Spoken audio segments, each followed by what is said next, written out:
Welcome back. Previous lecture में हम लोगों ने डिस्कस किया था डिफरेंशियबिलिटी, कंटिन्यूटी के बाद डिफरेंशियबिलिटी, और हम लोग वहाँ पे define y equal to F X is differentiable at x equal to a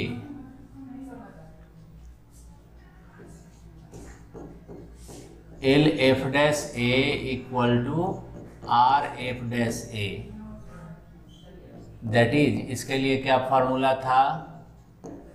limit h tends to 0 F A minus H minus F A divided by minus H and limit h tends to 0 F A plus H minus F A plus H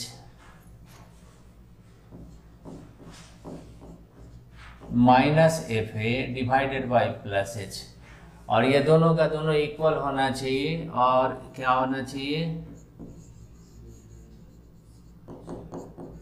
definite real number. हम लोग के लिए तो ये तो theory था पिछले दिन का कि फंक्शन अगर किसी पॉइंट पे डिफरेंशिएबल होगा, उस पॉइंट पे left hand derivative at a and right hand derivative at ए।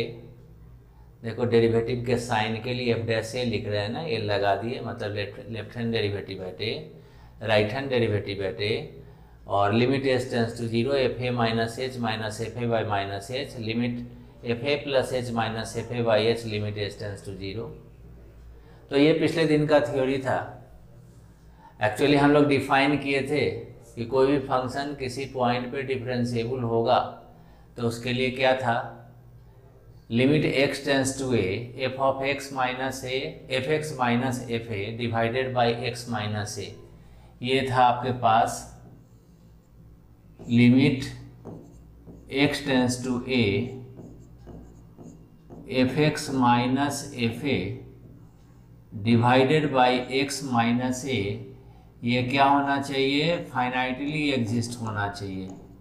ये पिछले दिन डिस्कस किए थे कि फंक्शन किसी पॉइंट x इक्वल टू ए क्या है? इंटरनल पॉइंट है, डिफरेंशिएबल होगा तो उसके लिए f x minus F a by x minus a limit x tends to a, ये फाइनाइटली एग्जिस्ट होना चाहिए। अब फाइनाइटली एग्जिस्ट होना चाहिए, एग्जिस्टेंस ऑफ लिमिट की बात है तो हम लोग left hand limit at a मतलब x equal to a minus h put करेंगे, right hand limit at a x equal to a plus h put करेंगे। हम लोग existence of limit first day हम लोग इसके बारे में डिस्कस किए थे। तो ऐसा करने के बाद ये आपका लेफ्ट हैंड डेरिवेटिव देगा, ये राइट हैंड डेरिवेटिव देगा। हर क्वेश्चन में हम लोग यहाँ पे यही चीज़ लेंगे।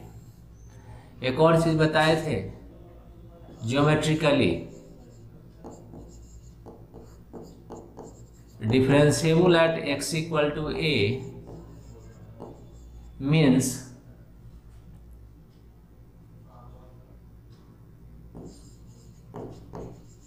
curve is smooth at x equal to a, that is no corner point at x equal to a, that is unique tangent at x equal to a। इसमें बताए थे कि मॉडुलस फंक्शन का ग्राफ जो होता है वो क्या होता है? नॉट डिफरेंशिएबल होगा 0 पे। Modulus, this is the graph of mod x, modulus of x minus 1, x minus 1 को 0 इक्वेट करोगे x इक्वल टू 1 बनेगा, तो मॉडुलस ऑफ x माइनस 1 का रूट क्या होगा? x equal to 1। तो x इक्वल टू 1 मॉड का जब ग्राफ लोगे तो वो ग्राफ आपका इस तरह का जाएगा, 0 1 यूनिट राइट साइड में शिफ्ट हो गया। यही मॉडुलस ऑफ x माइनस 1 का ग्राफ।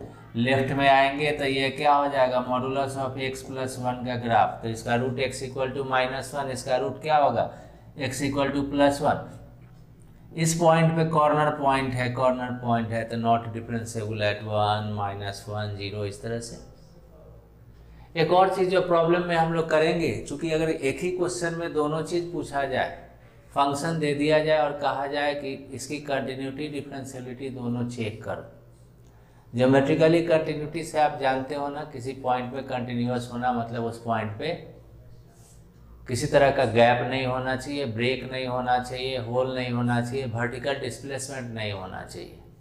तो हम लोग यहाँ पर आते हैं तो एक तो रिजल्ट हम लोग ये क्वेश्चन में करेंगे, रिलेशन बिटवीन कंटिन्यूटी एंड डिफरेंशियलिटी। इससे फायदा ये होगा कि किसी क्वेश्चन में कंटिन्यूटी डिफरेंशियलिटी दोनों रिक्वायर्ड है, तो आपको दोनों करने की ज़रूरत नहीं है। कभी कभी हम लोग डिफरेंशियलिटी के हेल्प से भी हम लोग कंटिन्यूटी एश्योर कर सकते हैं। तो देखो यहाँ पर इस रिजल्ट को हम लोग प्रॉब्लम में यूज करेंगे, relation between continuity and differentiability, relation between continuity and differentiability, and this is very useful to solve the question in which continuity and differentiability both are required, दोनों अगर वहाँ पे ज़रूरत हो। तो देखो यहाँ पर फर्स्ट रिजल्ट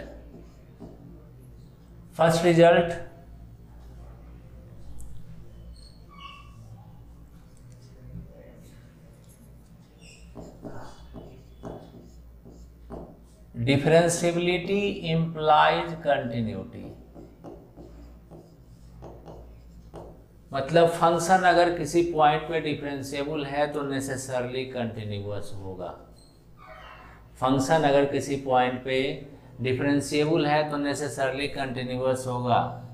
जैसे यह आपका y equal to X square, X equal to 0 पे स्मूथ कर्व है, मतलब tangent from left tangent from right, ये जो है ये इसमें कन्वर्ट हो जाएगा। और जब हम इसको अगर इस तरह से चेंज करते जाएं तो यह जो है अल्टीमेटली इसमें कन्वर्ट हो जाएगा, मतलब यहाँ पे यूनिक टेंजेंट हो गया। तो clearly y equal to X square differentiable है, 0 पे स्मूथ है, ऑटोमेटिकली यहाँ पे कंटिन्यूअस भी है। तो डिफरेंशिएबल मीन्स इम्प्लाइज कंटिन्यूटी, अगर डिफरेंशिएबल है तो कंटिन्यूअस होगा, अलग से चेक करने की ज़रूरत नहीं है, आप डायरेक्टली वहाँ पे लिख सकते हो। तो फर्स्ट पॉइंट ये हो गया। सेकंड पॉइंट, नॉट डिफरेंशिएबल, अगर डिफरेंशिएबल नहीं है तो दिस इम्प्लाइज मे और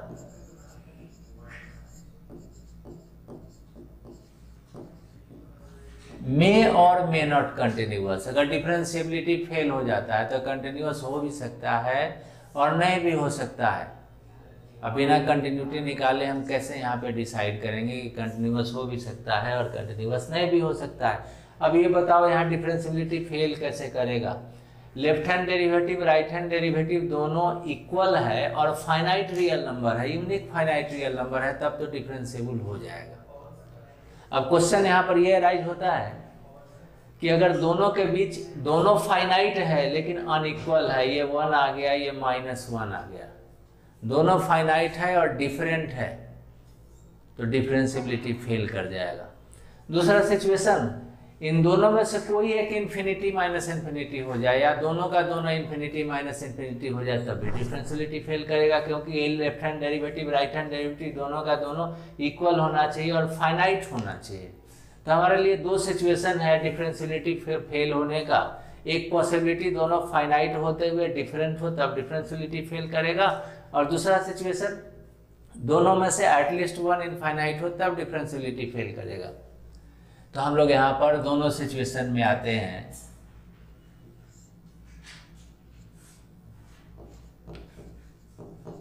LHD RHD finite but different, दोनों का दोनों फाइनाइट हो लेकिन डिफरेंट हो, उस केस में फंक्शन क्या हो जाएगा, कंटिन्यूअस होगा। लेफ्ट हैंड डेरिवेटिव फाइनाइट, यहाँ पर हम लोग यही डिस्कस कर रहे थे ना कि आपके पास यही y इक्वल टू, एक वेल नोन एग्जाम्पल हम लोग ले रहे हैं, y equal to X square, हम कह रहे हैं कि जीरो पे यह कंटिन्यू डिफरेंशिएबल है, मतलब ज्योमेट्रिकली ये जीरो पे स्मूथ है। इसका मतलब है कि हम यहाँ पर एक कॉर्ड लेते हैं OP और एक राइट लेफ्ट में कॉर्ड लेते हैं OQ। अब क्या करते हैं ना, ये P को मूव कराते हैं अलोंग दी कर्व। तो आपके लिए यहाँ से अब जो कॉर्ड होगा वो जब ये P पॉइंट यहाँ पे आएगा तो यह लाइन जो है इस पे कोइंसाइड कर जाएगा, मतलब इसी को कहेंगे टेंजेंट फ्रॉम राइट। फिर Q tends to origin along the curve, तो आपका जो कॉर्ड है वो इस तरह से होते चलेगा। जब Q पॉइंट यहाँ पे आ जाएगा तो आपका यह लाइन जो है इससे कोइंसाइड कर जाएगा T डैश। तो इसको हम लोग क्या कहेंगे, ओरिजिन पे टेंजेंट फ्रॉम लेफ्ट और टेंजेंट फ्रॉम राइट दोनों एक ही लाइन पे कोइंसाइड कर गया, सेम लाइन हो गया। तो इसी को हम लोग क्या कहेंगे कि डिफरेंशिएबल है, यूनिक टेंजेंट यहाँ पे मिल रहा है, यह डिफरेंशिएबल है। और ऐसा तभी पॉसिबल होगा जब कर्व इस पॉइंट पे स्मूथ हो। अब जैसे कोई कर्व आपका इस तरह से ऐसे है और यहाँ के बाद ये शार्प एज ऐसे बन जाता है, तो क्लियरली यहाँ पर अगर x = a पॉइंट है तो हम लेफ्ट साइड से टेंजेंट जाए इस तरह से बढ़ते चलें तो आपका यहाँ पे टेंजेंट तो ये हो गया, और जब राइट साइड से इस पे अगर हम चलते हैं इस तरह से मूव करें तो यहाँ टेंजेंट ये हो गया, दोनों डिफरेंट लाइन हो गया। मीन्स क्या होगा, x = a पे ये डिफरेंशिएबल नहीं होगा। तो ये तो था यहाँ से। तो इस चीज़ को यहाँ पर कह सकते हैं ना कि लेफ्ट साइड से भी आपका टेंजेंट हो गया, लेफ्ट हैंड डेरिवेटिव फाइनाइट, मतलब tangent from left side possible है। राइट हैंड डेरिवेटिव फाइनाइट मतलब tangent from right side possible है। और दोनों जब x कॉन्साइड कर जाएगा तो इस पॉइंट पे डिफरेंशिएबल हो जाएगा। यहाँ left hand derivative finite, right hand derivative finite but unequal. तो इस केस में यहाँ पर क्या हो जाएगा, कंटिन्यूअस होगा। जैसे मॉडुलस फंक्शन देखो, ये y = mod x में ये स्ट्रेट लाइन है, इसका स्लोप क्या होगा, m = 1। इस स्ट्रेट लाइन का स्लोप क्या होगा, m = -1। और हम लोग ज्योमेट्रिकल मीनिंग ऑफ dy/dx में जानते हैं ना, किसी पॉइंट पे dy/dx का वैल्यू उस पॉइंट पे टेंजेंट का स्लोप देता है।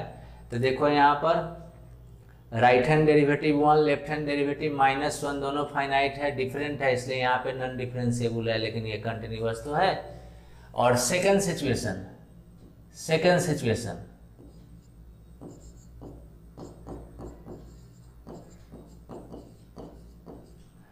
at least one of LSD RSD be infinite, दोनों में से कम एक इनफाइनाइट हो जाए, उस केस में क्या हो जाएगा, नॉट कंटिन्यूअस होगा। मतलब आप डिफरेंशिएबिलिटी स्टार्ट करके कंटिन्यूटी चेक कर सकते हो। तो दो सिचुएशन आया।